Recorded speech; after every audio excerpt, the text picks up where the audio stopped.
जत तालुक्यातील वळसंग येथे अनेक वर्षाच्या प्रतीक्षेनंतर मशाळचे पाणी 4 दिवसापूर्वी दाखल झाले होते, पण बुधवारी हे पाणी बंद केल्याने गुरुवारी वळसंगकर आक्रमक झाले. जत उमदी मार्गावर त्याने रस्ता रोको आंदोलन केल्याने वाहतुकीची कोंडी झाली होती. 2 दिवसातच पाणी सोडण्याचे आश्वासन आमदार विक्रमसिंह सावंत यांनी ग्रामस्थांना दिल्यानंतर ग्रामस्थांनी रस्ता रोको आंदोलन मागे घेतले. जत तालुक्यात सध्या म्हैसाळचे आवर्तन सुरू आहे. ज्या गावात पाणी पोहोचले नाही तेथे पाणी सोडण्यात येत आहे. यंदा पावसाने दडी मारल्याने तालुक्यात भयावह दुष्काळी परिस्थिती निर्माण झालेली आहे. दुष्काळी परिस्थितीत म्हैसाळचे पाणी जतमध्ये सुरू असल्याने जतकरांना दिलासा मिळाला. वळसंग येथे म्हैसाळचे पाणी दाखल झाल्याने ग्रामस्थांनी आनंदोत्सव साजरा केला, पण 2 दिवसात पाणी बंद केल्याने ग्रामस्थांचा हिरमोड झाला. गुरुवारी ग्रामस्थ थेट रस्त्यावर उतरले. त्याने रस्ता रोको आंदोलन सुरू केले. पाणी बंद का केले असा सवाल उपस्थित करत सरपंचासह सर्व ग्रामस्थ आक्रमक झाल्याने प्रशासनाची भंबीर उडाली. वळसंगकरांच्या या आंदोलनाला चिखलगी भुयार मठाचे मठाधिपती श्री संत बागडेबाबा मानव मित्र संघटनेचे सर्वेसर्वा तुकारामबाबा महाराज यांनी पाठिंबा दिला. पाणी बंद केल्याबद्दल बाबांनी संताप व्यक्त केला. आंदोलनस्थळी आमदार विक्रमसिंह सावंत यांनी भेट दिली.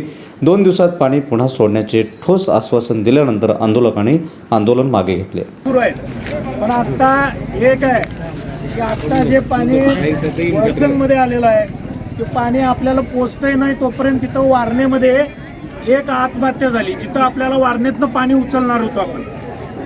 आता कोयनेचं पाणी आपल्याला बंद झालेलं आहे.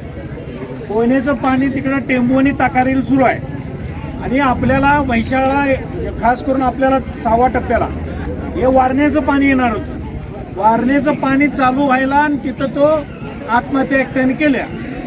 म्हणजे मागं जसं झालं होतं ना मध्ये एकदा त्या कवटे मंकाळच्या तिथं तसाच प्रकार झाला. ते आणि परत संपवायला परत त्यांना पंप हाऊस बंद झाले आणि थोडंफार यांचं क्लिनिकलचं इलेक्ट्रिकलचं बी काम होतं. ते आज काल दुपारपासून सगळे पंप हाऊस चालू झालेले आहेत. आज आपल्याकडे यायला 3 दिवस तर कमीत कमी लागणार. म्हणजे उद्या दुपारी किंवा उद्या संध्याकाळी तुमच्या वळसंग तलावात पाणी पडतं आणि त्याच्यानंतर शेड्यानंतर दरी कोणो इथं हे पाणी एक आहे. आपल्या बी शेतकऱ्यांनी टप्प्याटप्प्यानं पाणी मिळवण्यासाठी हा प्रयत्न केला पाहिजे. आता त्यात अधिकारी आहेत 3 त्या म्हणजे बिरुळपासून इकडं. त्यात आता ते बिरुळच्या लोकांनी थोडंफार आपल्याला यांना त्रास दिला. टप्प्याटप्प्यानं आपण काय केलं होतं की पहिल्यांदा सगळ्यात शेवटला पाणी सोडा. पण शेवटला कुठं येत आहे तर वळसंगला आहे. वळसंग झाल्यानंतर शेड्याळ झाल्यानंतर दरीकुणूर झाल्यानंतर अमृतवाडी झाली की देवना. असा हा टप्पा आपण प्लॅनिंग केलेला आहे. येणार की लहान लागल्यानंतर सत्य आहे म्हणून तर आतापर्यंत जरच्या अडचणी त्या विधिमंडळात नव्हत्याच. तुम्ही बी सगळ्यांनी जोडून बघितलं. उगाच काहीतरी बडबडून काय एक आहे की आपलं थोडंफार चुकलेलं बी आहे. प्रशासनाचं बी चुकलेलं आहे. आमच्यासारख्या लोकप्रतिनिधींचं बी चुकलेलं आहे. ज्या गोष्टी ज्या त्या वेळेत व्हायला पाहिजे होत्या त्या झाल्या नाही, मान्य आहे.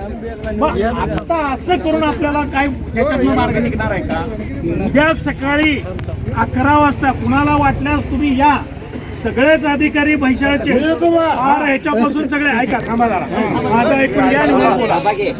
आता म्हैसाळचे अधिकारी सगळेच उद्या आपल्याला गेस्ट हाऊसवर मिटिंग लावली. ह्याच्यासाठीच लावली की जिथं पाणी जातंय तिथं प्रायोरिटीनं आम्हाला जत तालुक्याला पाणी द्या, एवढ्यासाठीच उद्या मिटिंग आहे.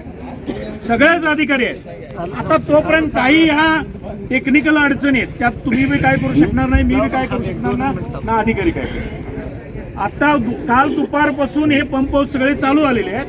आता आपल्याकडे यायला उद्या दुपारी किंवा उद्या संध्याकाळी तुमच्या वळसंगच्या तलावात पाणी मिळतं. मग त्याच्यात नंतर शेड्याळ्याच्या सरपंचाचा तर मला कितीतरी वेळा फोन आला, बरोबर आहे की नाही? मी तुम्हाला त्यांच्याशी बोलून अधिकाऱ्यांनी परत तुम्हाला रिप्लाय केला. या सगळ्या गोष्टीचा आपण शेतकरी म्हणून किंवा आपण सगळ्यांनी विचार केला पाहिजे.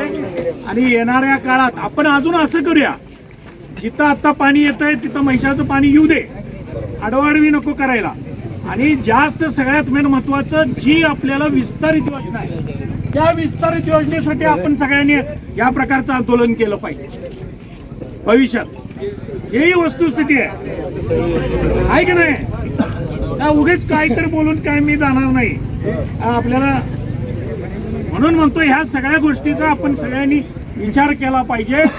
आज तुम्हाला एवढंच मी या निमित्तानं प्रशासनाचा एक प्रमुख म्हणून मी तुम्हाला विनंती करायला आलो इथं ಎಲ್ಲ ಸರ್ವೆ ಆಗ್ಯಾದ ಎಲ್ಲ ಆಗ್ಯಾದ